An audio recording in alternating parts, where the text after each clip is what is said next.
Hello दोस्तों, कैसे हैं आप लोग। तो आज के वीडियो में हम लोग इम्पॉर्टेंट क्वेश्चन डिस्कस करेंगे 12th बोर्ड के। और आज का टॉपिक है दोस्तों वेव ऑप्टिक्स।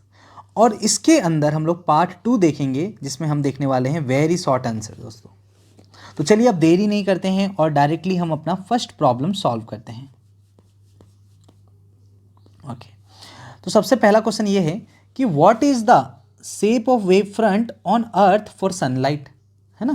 तो देखिए सबसे पहले आप समझिए, मान लीजिए ये सन है ना। और सन का शेप कैसा है, स्पेरिकल है। तो इससे जो वेव फ्रंट निकलेगा वो भी कैसा निकल रहा है, मान लीजिए स्पेरिकल निकल रहा है। और ये रहा छोटा सा आपका अर्थ, ये रहा हमारा छोटा सा अर्थ। अब देखिए आप लोग, अब जैसे जैसे सन से जो वेव फ्रंट निकल रहा है उसका जो रेडियस है दोस्तों बढ़ते जा रहा है, बढ़ते जा रहा है, बढ़ते जा रहा है ना। और जब आप अर्थ से देखेंगे तो अर्थ से आपको ये देखिए सिर्फ इतना पार्ट दिख रहा है। ये देखिए मैंने येलो कलर से बनाया है लास्ट वाला। इस वेव फ्रंट का रेडियस इतना बढ़ गया और आपको अर्थ से इतना पार्ट दिख रहा है। और ये आपको कैसा दिख रहा है दोस्तों, एक प्लेनर दिख रहा है कि नहीं। तो अगर आप अर्थ से देखेंगे होता तो असली में स्पेरिकल है। असली में कैसा होता है, ट्रू नेचर कैसा है उसका, वेव फ्रंट का स्पेरिकल नेचर का होता है। लेकिन अर्थ से उस वेव फ्रंट का हमको छोटा सा ही हिस्सा दिखता है। तो आपको कैसा दिखता है दोस्तों, प्लेनर वेव फ्रंट दिखता है, प्लेन वेव फ्रंट दिखता है। आपका आंसर बस इतना सा होगा कि अर्थ से वो प्लेन वेव फ्रंट दिखता है। इट एपियर्स, आप ऐसा भी लिख सकते हैं, इट एपियर्स, एक लाइन के आंसर में, it appears plane wave front from earth. असली में कैसा होता है, wave front spherical in nature होता है ना, स्पेरिकल इन नेचर होता है। बस इतना सा आंसर है दोस्तों, आपको याद रखना है। स्पेरिकल वेव फ्रंट्स निकलते हैं लेकिन अर्थ से वो उसका रेडियस बहुत बढ़ जाता है और वो आपको एक प्लेनर वेव फ्रंट की तरह दिखता है क्योंकि हमको छोटा सा पार्ट ही दिखता है उसका। चलिए नेक्स्ट क्वेश्चन पर चलते हैं। ओके, एक यंग डबल स्लिट एक्सपेरिमेंट किया गया जिसमें स्टार्टिंग में कोई इनिशियल फेज डिफरेंस नहीं था लाइट में, दो स्लिट से आने वाली लाइट में कोई फेज डिफरेंस नहीं था। और एक स्क्रीन पर फिफ्थ मिनिमा मिल रहा है और उसका पाथ डिफरेंस कितना होगा उस पॉइंट पर। तो देखिए दोस्तों, मान लीजिए ये सोर्स है आपका, है ना। और लाइट पहुंच रही है सोर्स से, दोनों स्लिट से पास हो रही है, इसका नाम S1 है, स्लिट का नाम S2 है। और लाइट जाती है और स्क्रीन पर मिलती है। मान लीजिए इस पॉइंट पर फिफ्थ मिनिमा मिल रहा है, ये आपको क्वेश्चन में दिया हुआ है, ठीक है। तो आप लोग जानते हैं पार्ट डिफरेंस कितना होता है। डिस्ट्रक्टिव इंटरफेरेंस के लिए, मतलब मिनिमा के लिए, डिस्ट्रक्टिव इंटरफेरेंस के लिए, या ये बोल सकते हैं, या ये बोल सकते हैं मिनिमा के लिए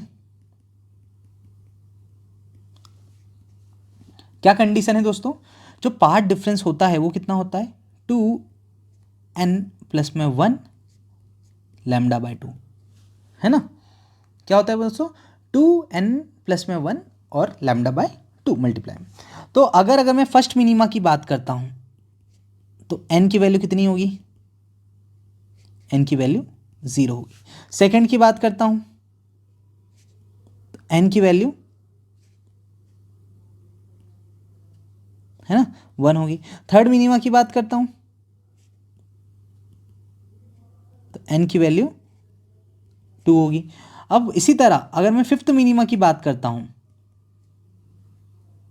फिफ्थ मिनिमा की बात करता हूं अगर मैं, तो n की वैल्यू 4 होगी दोस्तों। तो पार्ट डिफरेंस कितना आ जाएगा, अगर आप n की वैल्यू 4 डालोगे तो पार्ट डिफरेंस आ जाएगा 2.4 + 1 λ/2। तो ये हो जाएगा बच्चों पार्ट डिफरेंस 4 to 8 + 1 9 λ/2।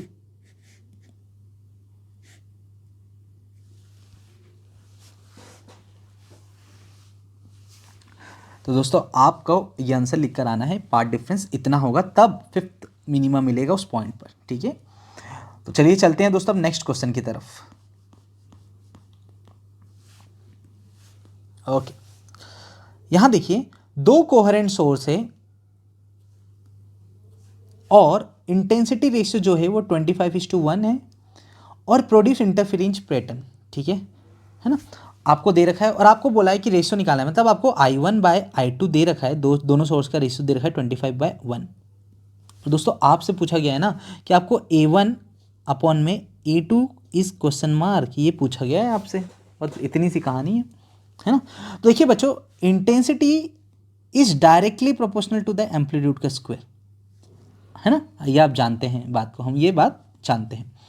और ये बोल सकते हैं या तो एक कांस्टेंट लगा कि के ए स्क्वायर के बराबर होता है ना। तो अगर आप सॉल्व करेंगे इसी रिलेशन का यूज़ करके, तो ये देखिए, तो आई1 को मैं लिख सकता हूँ के ए1 का स्क्वायर, और आई2 को लिख सकता हूँ मैं के ए2 का स्क्वायर, तो हो जाएगा 25/1, और के will be cancel. Now A1 upon में ए2 का मैं लिख सकता हूँ इसको होल स्क्वायर, है ना, तो हो जाएगा 25/1, और अगर इसी को आप स्क्वायर को उस तरफ लेकर जाएंगे तो ये हो जाएगा a1 अपॉन में e2 √25/1, तो it will be equal to the 5/1। तो a1 अपॉन a2 की वैल्यू आ गई दोस्तों 5/1 के बराबर। तो ये आंसर है, इसको हमने बॉक्स में डाल दिया है। अगर आपको किसी भी क्वेश्चन में डाउट है बच्चों, तो आप लोग उसको कमेंट सेक्शन में लिखिए, है ना, मैं उसको एड्रेस करता हूँ उस प्रॉब्लम को, उस डाउट को, है ना। अभी चलते हैं नेक्स्ट क्वेश्चन पर, फोर्थ क्वेश्चन पे। आपको ये रिलेशन इस क्वेश्चन में याद रखना है, इंटेंसिटी डायरेक्टली प्रोपोर्शनल होता है एम्पलीट्यूड स्क्वायर के, ठीक है। वाई टू लाइट्स और must be equal intensity to obtain a well defined interference pattern. दो लाइट सोर्स की इंटेंसिटी या एम्पलीट्यूड दोनों ही इक्वल होता है तभी हमको वेल डिफाइंड पैटर्न मिलता है। क्यों? देखो दोस्तों, तो अगर मैं आई मैक्सिमम की बात करता हूँ तो जो फॉर्मूला आता है वो आता है दोस्तों फर्स्ट वाली इंटेंसिटी का प्लस अंडर सेकेंड वाली इंटेंसिटी का होल स्क्वायर, है ना, ये आई मैक्सिमम का आता है। सिमिलरली आई मिनिमम के लिए मेरा फॉर्मूला क्या आता है, मिनिमा के लिए क्या निकलता है, मैक्सिमा के लिए ये आ गया दोस्तों, और मिनिमा के लिए आता है I1 माइनस √I2 का whole square. Now you can see, तो जब ऐसा होता है तो I1 I2 अगर दोनों बराबर हैं तो दोस्तों आई मिनिमा कितना आएगा, आप बोलोगे 0 आएगा, 0 आ जाएगा, है ना। तो जब 0 आता है तो बहुत ही अच्छा कॉन्ट्रास्ट मिलता है। तो जो पैटर्न मिलता है फ्रिंज पैटर्न, वो देखो, ये मान लीजिए एक ब्राइट है, ये ब्राइट, और डार्क वाला एग्जैक्टली 0, मतलब पूरा 0, ये फिर एक जो ब्राइट, फिर डार्क वाली इंटेंसिटी 0, और फिर ये ब्राइट, फिर डार्क वाली इंटेंसिटी 0, फिर ये ब्राइट, फिर ये डार्क वाली इंटेंसिटी 0। तो क्योंकि ये जो है ना, यहाँ पर आपको बिल्कुल इंटेंसिटी 0 क्यों मिल रहा है मिनिमा की, क्योंकि दोनों की इंटेंसिटी बराबर है, तो मिनिमा कितना हो जा रहा है, 0 हो जा रहा है। और मैक्सिमा जो होगा दोस्तों वो I1 इक्वल टू I2 दे रखा है आपका, तो अगर इसको I0 के बराबर मान लेते हैं दोनों को, तो ये 4I0 के बराबर हो जाता है। इंटेंसिटी मैक्सिमा की बहुत ज़्यादा बढ़ जाती है और मिनिमा की एकदम 0 हो जाती है ना। तो इसी कारण जो कॉन्ट्रास्ट मिलता है फ्रिंज पैटर्न में, contrast in the fringe pattern is very good. Contrast लिख दिया मैंने, गलत लिख दिया दोस्तों स्पेलिंग, तो ये contrast in the fringe pattern is very good, बहुत अच्छा होता है ना। तो आपको क्या करना है, दो लाइट सोर्स का जब अगर ये होगा तो जो कॉन्ट्रास्ट होगा फ्रिंज पैटर्न में वो बहुत ही अच्छा होगा। यहाँ पर एग्जैक्टली 0 इंटेंसिटी मिलती है, और मैक्सिमम की बात करता हूँ तो ये 4 टाइम्स द एक सोर्स लाइट की इंटेंसिटी मिलती है, ठीक है। तो चलते हैं नेक्स्ट क्वेश्चन पर। अब ये फिफ्थ क्वेश्चन ये है कि what is the relation between phase difference and optical path in terms of speed of light in vacuum. तो दोस्तों जो फेज डिफरेंस और पाथ डिफरेंस होता है उनमें जो रिलेशन होता है हम जानते हैं कितना होता है, वो होता है जैसे कि फेज डिफरेंस इक्वल टू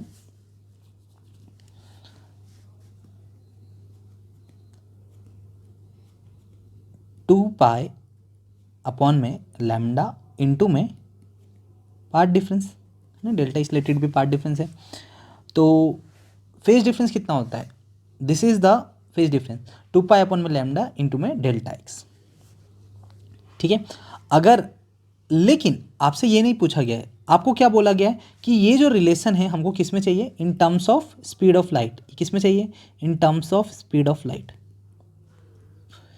है ना, स्पीड ऑफ लाइट, है ना। अब देखिए आप लोग जानते हैं रिलेशन क्या होता है, स्पीड का लैम्डा के साथ v इक्वल टू लैम्डा नहीं होता है, लेकिन लाइट वैक्यूम में है तो वेलोसिटी c के बराबर होती है 3 × 10⁸ मीटर पर सेकेंड, लैम्डा और न्यू, है ना। यहाँ पर से आपके पास आ गया बच्चों, मतलब दोस्तों जो c की लैम्डा की वैल्यू आ गई c अपॉन में न्यू इक्वल टू लैम्डा, ठीक है। नाउ इसको ले जाकर यहाँ पर पुट कर दीजिए, तो ये आ जाएगा delta phi equal to the 2 pi C upon में न्यू इंटू में पाथ डिफरेंस। नाउ जैसे न्यू इधर गया तो हो जाएगा 2 पाई न्यू अपॉन में सी इंटू में delta X delta phi. Now जो फेज डिफरेंस हो गया डेल्टा फाई, ये हो जाएगा 2 pi nu is nothing but angular speed, तो ओमेगा बाय सी इंटू में डेल्टा एक्स। तो ये आ गया बच्चों फाइनल रिलेशन, आपको ये याद रखना है और आपको जनरली ये याद रखना है, आप इसको कन्वर्ट कर सकते हो कभी भी, ठीक है। चलते हैं नेक्स्ट क्वेश्चन पे। What should be the slit width कितना होना चाहिए to produce diffraction with a single slit illuminated by light of wavelength lambda. Slit width कितना होना चाहिए? तो दोस्तों आपको हमेशा मैं एक बात बता देता हूँ, डायफ्रैक्शन ऐसे कभी भी नहीं होता। मान लीजिए ये स्लिट है और आपको ये स्क्रीन पर डायफ्रैक्शन पैटर्न मिल रहा है, मान लीजिए मैक्सिमम मिल रहा है, ये मिनिमम मिल रहा है, ये से छोटा, ये कुछ इस तरह का पैटर्न मिल रहा है स्क्रीन पर, ठीक है। लेकिन सबसे इंपॉर्टेंट बात क्या है, जब भी जो स्लिट का ये जो विथ होता है, ये a, this is known as width of the slit, जब भी आपको डायफ्रैक्शन करवाना है तो ये विथ ऑफ द स्लिट है, ये ऑर्डर किसके ऑर्डर का होना चाहिए? It is a order of wavelength of light के आसपास होना चाहिए, order of wavelength of light के होना चाहिए, है ना। तो ये इन जनरल हम लोग एक्सपेरिमेंट में अराउंड 0.01 mm के आसपास लेते हैं, ठीक है। जैसे जैसे आप इसको इंक्रीज करेंगे डायफ्रैक्शन पैटर्न क्या होते जाता है, डिसअपियर होते जाता है ना, ख़त्म होते जाता है। तो ये आपको ऑर्डर ऑफ वेवलेंथ का लेना होता है, 0.011 mm पे बहुत अच्छा मिलता है, और अगर आप उसको और जैसे से बढ़ाएंगे तो पैटर्न डिसअपियर होते जाता है, तो इस ऑर्डर का होना चाहिए। तो चलिए दोस्तों अब चलते हैं नेक्स्ट क्वेश्चन पर।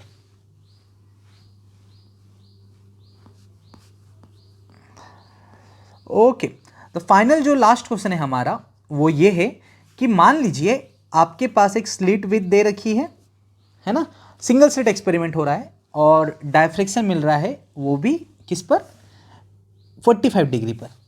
क्लियर है दोस्तों?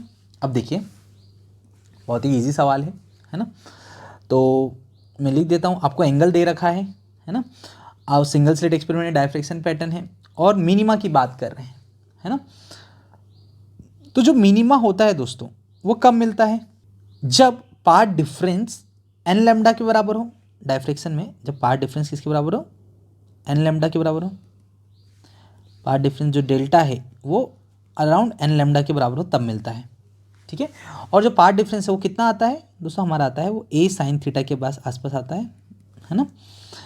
अगर आप इसको रिलेशन को लेके चलेंगे और आपको दे रखा है कि फर्स्ट ऑर्डर की बात है ना, फर्स्ट ऑर्डर की बात है, तो एन की वैल्यू आपको दे रखी है 1, है ना, और आपको थीटा भी दे रखा है 45 डिग्री, तो आप पुट कर दीजिए, तो ये हो जाएगा a sine 45 degree equal to 1 lambda, है ना। दोस्तों साइन 45 कितना होता है, it will be equal to 1/√2, तो ये हो जाएगा a into 1/√2 equal to lambda, है ना दोस्तों। और आपको बोला है what is the ratio of slit width to the wavelength. Slit width और रेशियो, वेवलेंथ का रेशियो क्या होगा, तो लैम्डा को नीचे ले जाइए, √2 को उस तरफ ले जाइए, है ना, तो ये हो जाएगा ए अपॉन में लैम्डा इक्वल टू √2, तो ये हो जाएगा दोस्तों 1.414 के बराबर, है ना। तो ये बहुत ही अच्छा सवाल है, आपको करना है, ठीक है। तो डायफ्रैक्शन में जो पार्ट डिफरेंस होता है वो हमेशा ए साइन थीटा के होता है और मिनिमा के लिए वो एन लैम्डा के बराबर होता है, ठीक है। फर्स्ट मिनिमा की बात है, फर्स्ट ऑर्डर की बात है, तो एन की वैल्यू हमने 1 ले रखी है, ठीक है। अब मिलते हैं दोस्तों नेक्स्ट वीडियो में और हम लोग शॉर्ट आंसर देखेंगे इसी चैप्टर का। तब तक के लिए बाय बाय, टेक केयर।